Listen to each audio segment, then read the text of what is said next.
The moment I heard Jack's voice, filled with contempt, my heart sank. I was standing at the bottom of the stairs in our two-story house, a place that once felt like a haven of love. Now it was a stage for my humiliation. "Yeah, Mom, Amy is really getting on my nerves." Jack's voice drifted down the stairs, tinged with annoyance. "She thinks she's the boss just because she's the main breadwinner now. It's laughable." I clutched the banister, my knuckles whitening. This wasn't the first time I felt dismissed by Jack, but hearing him belittle me to his mother, Maria, was a new low. "I know, right? She's so full of herself lately." Maria's voice crackled through the phone speaker. "You should show her she's not irreplaceable. Maybe meet someone younger, more fun." A cold laugh escaped Jack. "That might just teach her a lesson. Amy's so smitten with me she wouldn't dare leave, no matter what." Their words cut through me like shards of glass. 6 years of marriage reduced to this mockery. I was Amy, a 31-year-old marketing executive, shouldering most of our expenses since Jack quit his job. And here he was, plotting betrayal with the same nonchalance as discussing the weather. I stepped back, retreating into the shadows, my mind racing. The loving, attentive man I married had turned into a callous stranger. But I refused to be his doormat. A fiery resolve ignited within me. I wouldn't just walk away defeated. I would make Jack regret every scornful word he had uttered. For years, I had ignored the subtle jabs, the gradual distancing, and the financial leeching. But no more. As I stood there, a plan began to take shape in my mind, a plan to reclaim my life and my dignity. I waited until Jack ended the call and came downstairs, his face changing into a mask of faint affection as he saw me. "Hey, honey," he said, planting a hollow kiss on my cheek. "How was your day?" His casual demeanor was a slap in the face. "It was fine, Jack," I replied, my voice steady despite the storm raging inside. "I just need to rest. It's been a long day." He shrugged, oblivious to the seismic shift happening right in front of him. "Sure. I'll be watching the game. Don't wait up," Jack said as he lounged on the sofa with the remote in hand. I retreated to our bedroom, but I wasn't there to cry or lament. I was planning my escape, my revenge. Jack had underestimated me for the last time. I picked up my phone and began to make a list of everything I needed to do to untangle my life from his. I would start tomorrow, no more being the oblivious, accommodating wife. It was time for Amy to take center stage in her own story. The days that followed were a masterclass in deception. I kept up appearances, playing the role of the dutiful wife while plotting my departure. Jack, wrapped up in his arrogance, noticed nothing. One evening, as we sat across from each other at dinner, the silence was suffocating. He was scrolling through his phone, chuckling occasionally. I pushed my food around my plate, my mind elsewhere. "Jack, remember when we used to talk during dinner?" I asked, a hint of nostalgia in my voice. He glanced up, eyes narrow. "What's there to talk about? It's not like you're interested in my day." His dismissive tone stung, but I didn't let it show. "I'm interested, Jack. I always have been." He scoffed. "Right, just like you're interested in my career choices." I clenched my fists under the table. "I supported your decision to quit your job, Jack. I just didn't expect to become the only one working." Jack laughed, a cold, harsh sound. "Oh, come on, Amy. You love being the martyr, don't you? The hard-working wife supporting her lazy husband." The accusation was ridiculous, yet it revealed his twisted perception of our marriage. "I never saw it that way, Jack, but I can't deny feeling alone in this relationship." His expression hardened. "Maybe you should find someone who can give you what you need. I'm clearly not enough." The words were a slap in the face, but they fueled my resolve. I was done being the victim in this twisted game. As the days passed, I began moving my personal belongings out of the house, little by little. I opened a separate bank account, redirecting my salary there. Every step was calculated and discreet. One night, as I lay in bed next to Jack, his snoring a constant reminder of our fractured union, I whispered to myself, not for much longer. I rose early the next day, my heart heavy but determined. As I was leaving for work, Jack called out from the kitchen, his tone unusually soft. "Amy, wait. Are we okay?" I paused at the door, my back to him. "We're fine, Jack. Just the usual stress." The lie tasted bitter on my tongue, but it was necessary. I couldn't let him know what I was planning, not when I was so close to breaking free. That day at work, I made the final arrangements. I contacted a realtor and asked about a small apartment in a quiet part of town, a fresh start, a clean slate. I came home that evening to find Jack sprawled on the sofa with a beer in hand. "You're late," he remarked, his tone accusatory. I shrugged off my coat, keeping my face neutral. "Work was hectic, you know how it is." He snorted. "Yeah, right, busy being the big shot at the office." I ignored the jab and headed to the kitchen to prepare dinner. The mundane task was a welcome distraction from the turmoil within. As I chopped vegetables, my mind wandered to the life awaiting me, a life free from Jack's scorn and selfishness, where I was no longer invisible or insignificant. I served dinner, and we ate in silence. With each bite, I savored the fleeting moments of this facade. Soon it would crumble, and I would emerge from the rubble stronger and liberated. After dinner, as Jack lounged in front of the TV, I retreated to our bedroom. I lay on the bed, staring at the ceiling. The room, once filled with laughter and love, now felt like a prison, but not for much longer. My plan was in motion, and there was no turning back. The next chapter of my life was about to begin, and I was ready. The days turned into weeks, each passing moment bringing me closer to my freedom. My facade as the complacent wife was flawless, even as my plans to leave Jack grew more concrete. He, wrapped in his bubble of arrogance, suspected nothing. One Friday evening, I arrived home later than usual, exhausted from a demanding day at work. Jack was in the living room, absorbed in a video game, a stark contrast to my own weary state. "Jack, we need to talk," I said, my voice steady despite the fatigue. He paused his game, looking up with feigned concern. "What's up, Amy?" I took a deep breath, ready to confront him about the financial strain he had put on our marriage. "I saw the credit card statement today. There's a charge of over $10,000, Jack. What did you buy?" His face paled for a moment, then he shrugged nonchalantly. "Just some stuff I needed. It's not a big deal." "Not a big deal?" My voice rose in disbelief. "Jack, you used my credit card without asking, and for such an amount?" He rolled his eyes, dismissing my anger. "Come on, Amy. It's not like we can't afford it. Besides, I'm your husband. What's yours is mine, right?"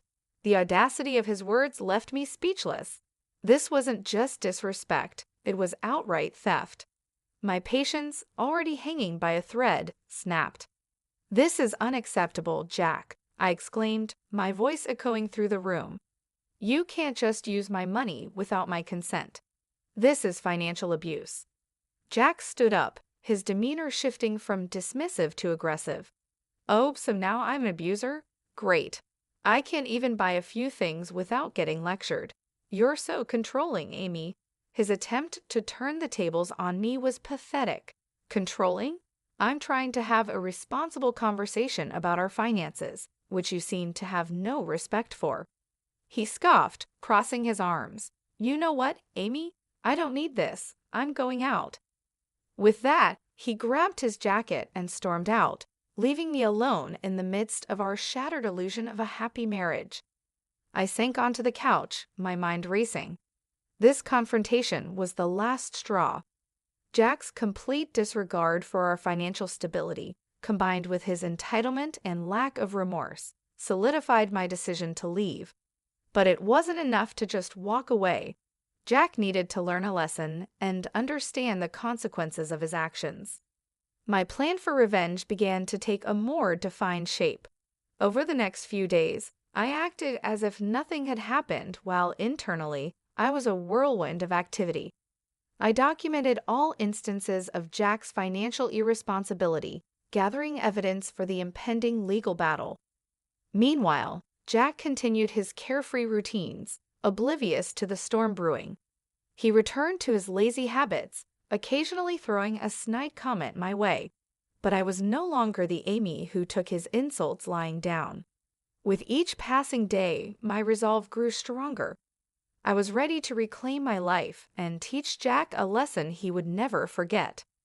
Weeks slipped by, and the facade of our marriage continued a thin veil over the growing chasm between Jack and me. My plans, however, were solidifying, each step meticulously calculated. It was a waiting game, a game I was determined to win. One lazy Sunday afternoon, Jack lounged on the couch, his attention fixed on a football match. I approached him with faint casualness, a rehearsed question on my lips. "Jack, have you thought about looking for a job? It might help with our finances," I suggested, keeping my tone light. He barely glanced away from the TV. "Why bother? You're earning enough for both of us. Besides, I enjoy my free time." His dismissive response stung, but it was no surprise. "Sure, but it's not just about money. It's about contributing, being a team."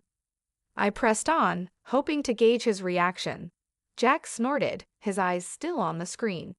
"Team, Amy? Let's not kid ourselves. You like being in charge, and I like things as they are. Why change a winning formula?" His words were a bitter reminder of how little he respected our partnership. I hid my frustration, nodding as if I agreed.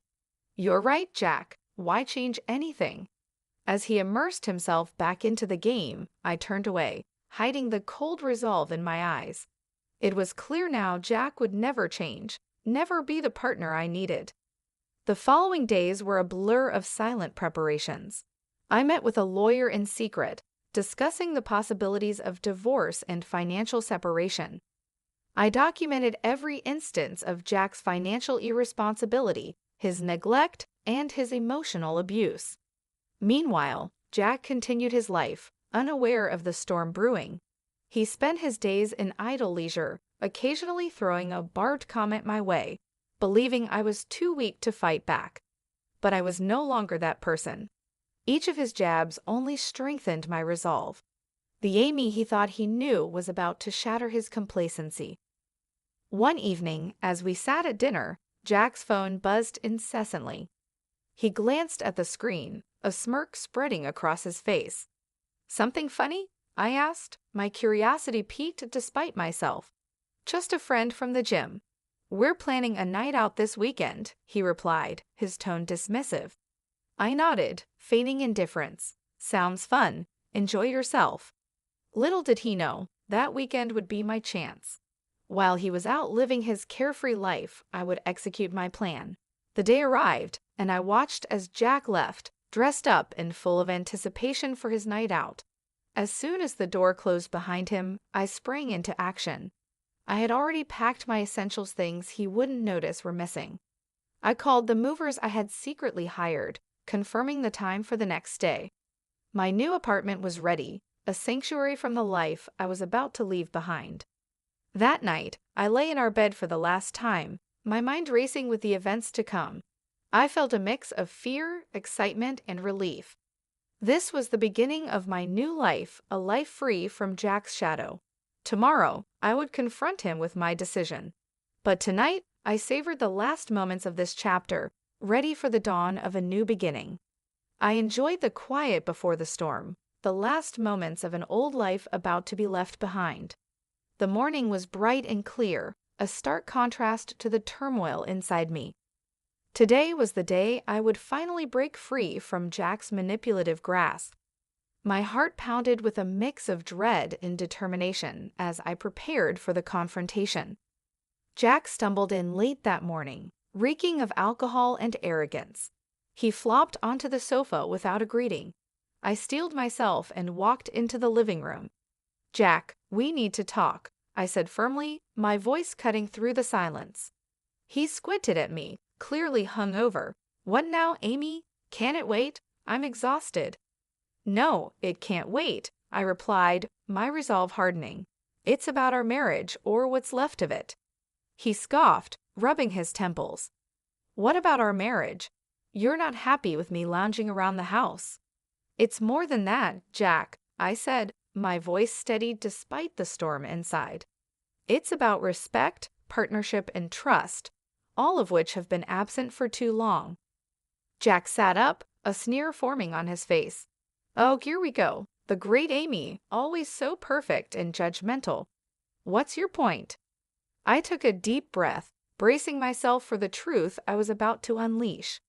"My point, Jack, is that I'm done. I'm leaving you." His expression shifted from disdain to disbelief. "Leaving me? You're joking, right?"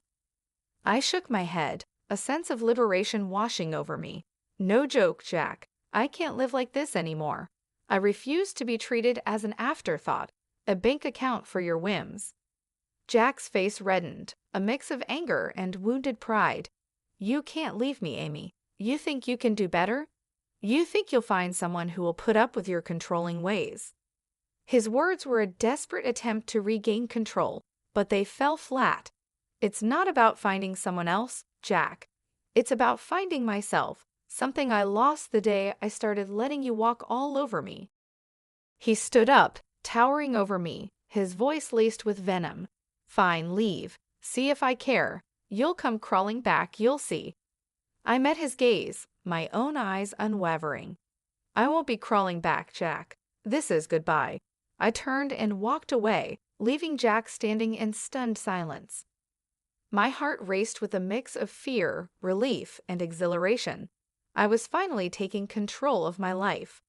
The movers arrived, and I supervised the removal of my belongings, each item a piece of my new life. I was building a new life. Jack watched from the doorway, his face a mask of shock and resentment. As the last box was loaded into the van, I turned to face him one last time. "Goodbye, Jack. I wish you all the best." His eyes burned with a mix of anger and disbelief, but he said nothing. I climbed into the van, not looking back as we drove away from the house, the life, and the man I was leaving behind. The sense of freedom was overwhelming. I was starting a new journey, one where I was the author of my own story. Jack was now a chapter of my past, a lesson learned.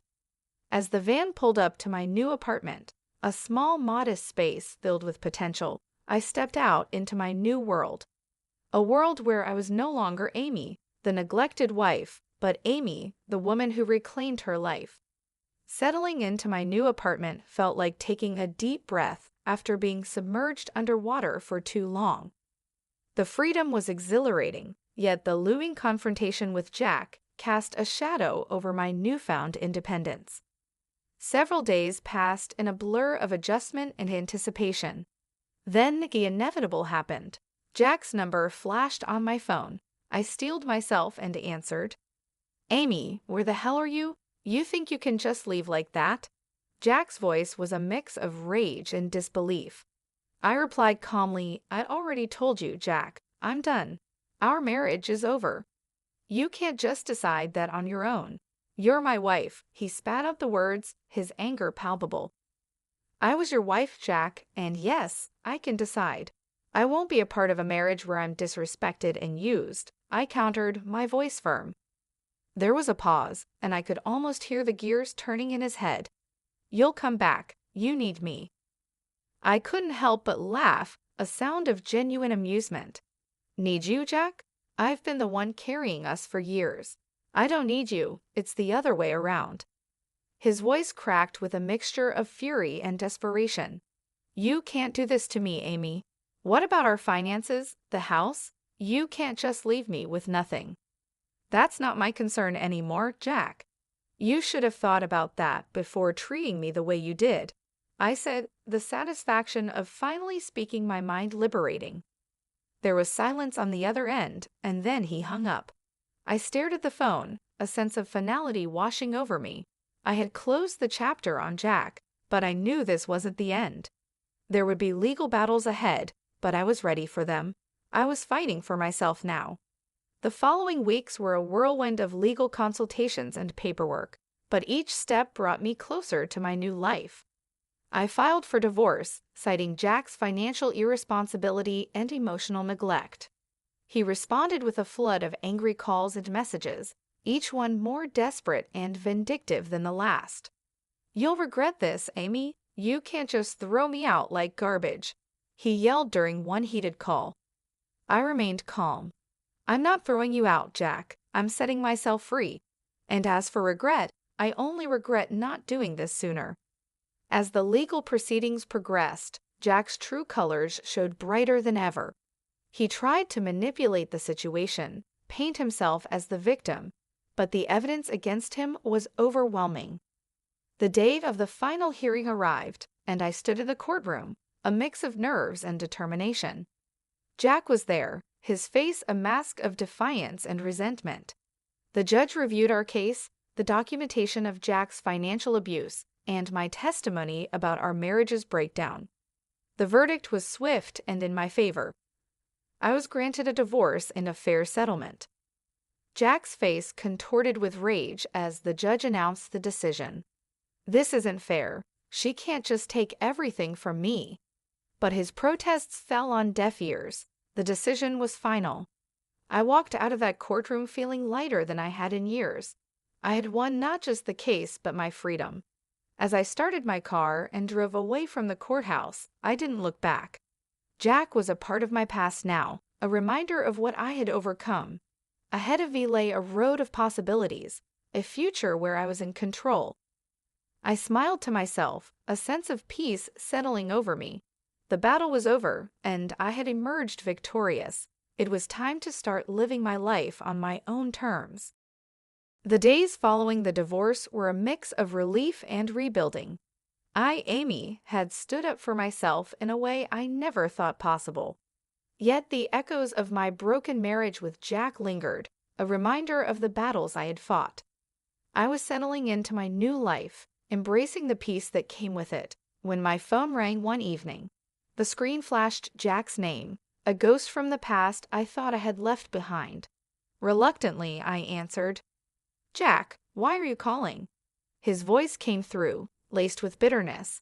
"You think you can just take everything from me and walk away, Amy? You've ruined my life."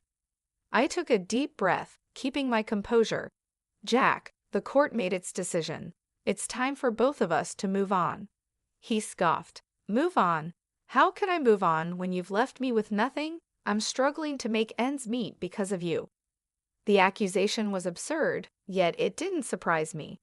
"You're responsible for your own situation, Jack." I simply stopped enabling your behavior.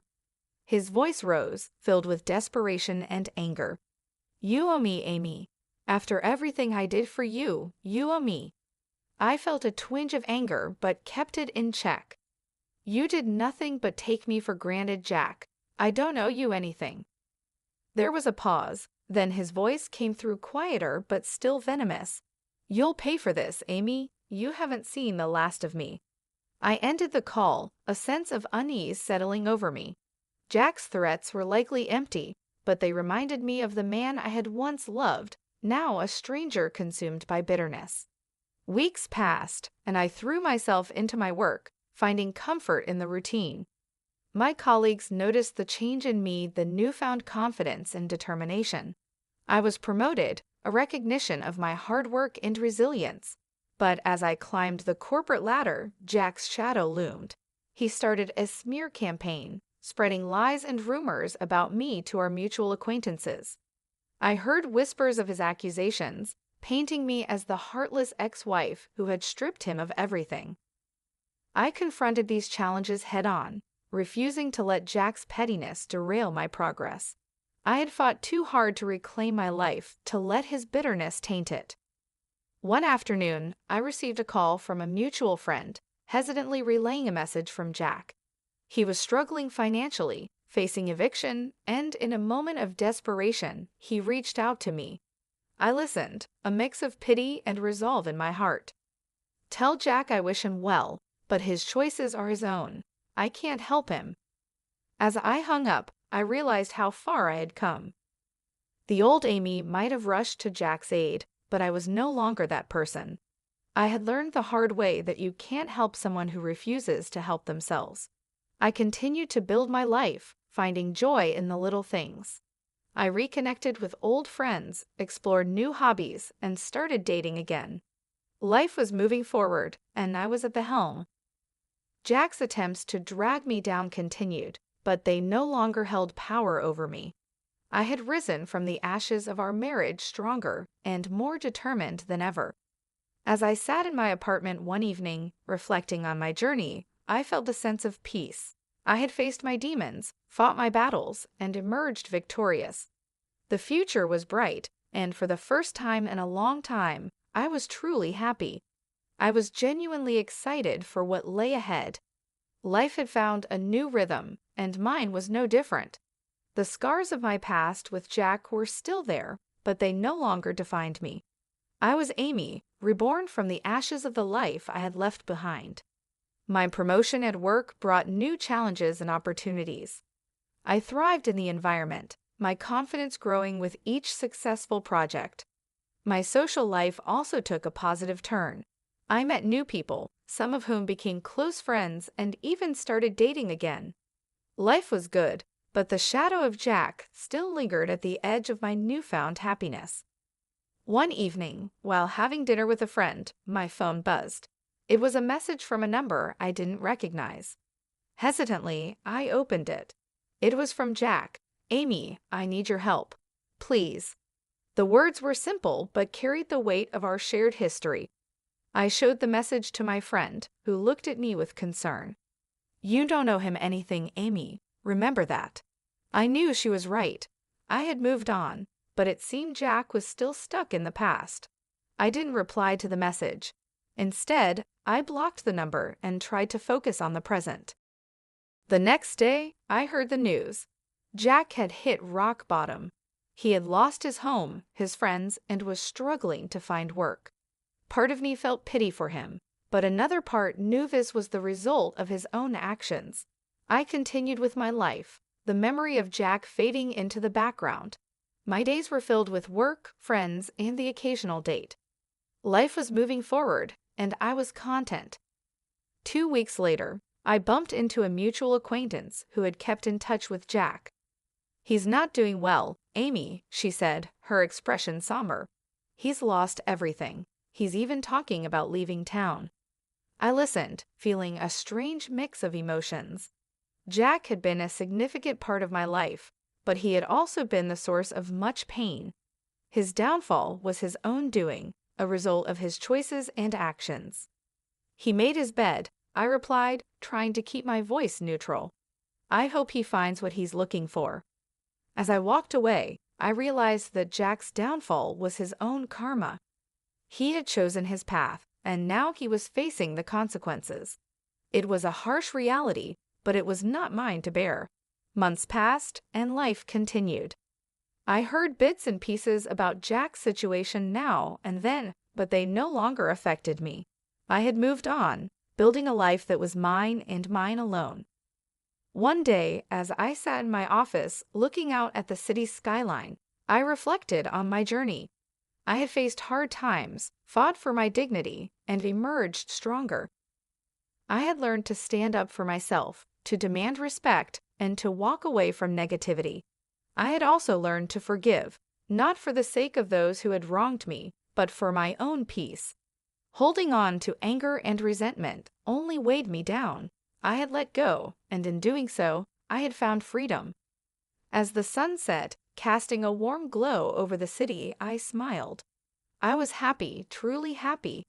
My past with Jack was just that, the past. Ahead of me lay a future full of possibilities, a future